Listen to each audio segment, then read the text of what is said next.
இன்றைக்கி நம்ம சேனலில் டேஸ்டியான சிக்கன் கபாப் எப்படி ரெடி பண்ணலாம் அப்படிங்கிறத பார்க்கலாம்.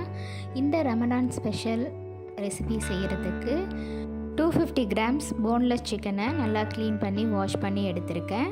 இதை மிக்ஸி ஜாரில் சேர்த்து கொஞ்சம் ஃபைன் பேஸ்ட்டாக அரைச்சிக்கலாம். கூடவே 1 டீஸ்பூன் இஞ்சி பூண்டு பேஸ்ட், தேவையான அளவுக்கு உப்பு, 1/2 டீஸ்பூன் மஞ்சத்தூள், காரத்துக்கு தகுந்த மிளகாய்த்தூள், 1 டீஸ்பூன் கரம் மசாலா எல்லாத்தையும் சேர்த்து நல்லா மிக்ஸ் பண்ணிக்கணும். கூடவே 2 பெரிய வெங்காயம் நைஸாக கட் பண்ணி அதையும் சேர்த்து நல்லா மிக்ஸ் பண்ணிக்கலாம். மிக்ஸ் பண்ண இந்த மசாலாவை 2 to 3 hours மேரினேட் பண்ணி வச்சிடலாம்.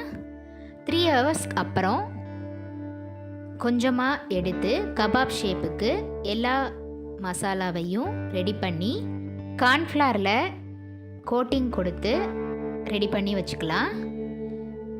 இந்த கபாபை ஷாலோ ஃப்ரை பண்ணுறதுக்காக கடாயில் 3 டீஸ்பூன் அளவுக்கு ஆயில் சேர்த்துருக்கேன். ஆயில் சூடானதும் நம்ம ரெடி பண்ணி வச்சுருக்க எல்லா கபாபையும் 1 by 1 சேர்த்து 5 to 7 minutes மீடியம் ஃப்ளேமில் வச்சு எல்லா பக்கமும் வேகிற மாதிரி குக் பண்ணி ஷாலோ ஃப்ரை பண்ணி எடுத்துக்கலாம்.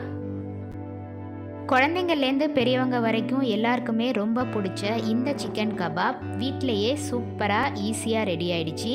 நீங்களும் இதே மாதிரி ட்ரை பண்ணி பார்த்துட்டு எப்படி இருக்குது அப்படிங்கிறத கமெண்ட்ஸில் போஸ்ட் பண்ணுங்கள். இன்றைக்கி ஷேர் பண்ண வீடியோ கண்டிப்பாக உங்களுக்கு இன்ட்ரெஸ்டிங்காகவும் யூஸ்ஃபுல்லாகவும் இருந்திருக்கும்னு நினைக்கிறேன். வீடியோவை ஸ்கிப் பண்ணாமல் லாஸ்ட் வரைக்கும் பார்த்ததுக்கு ரொம்ப தேங்க்ஸ். இந்த வீடியோ பிடிச்சிருந்தா ப்ளீஸ் லைக் பண்ணுங்கள், ஷேர் பண்ணுங்கள் அண்ட் மறக்காமல் நியூ கிறிஸ்டல் சேனலுக்கு சப்ஸ்கிரைப் பண்ணி எனக்கு சப்போர்ட் பண்ணுங்கள். நெக்ஸ்ட் ஒரு இன்ட்ரெஸ்டிங் அண்ட் யூஸ்ஃபுல்லான வீடியோட உங்களை மீட் பண்ணுறேன். Till then bye from New Crystals. Be safe and be healthy. Thanks for watching.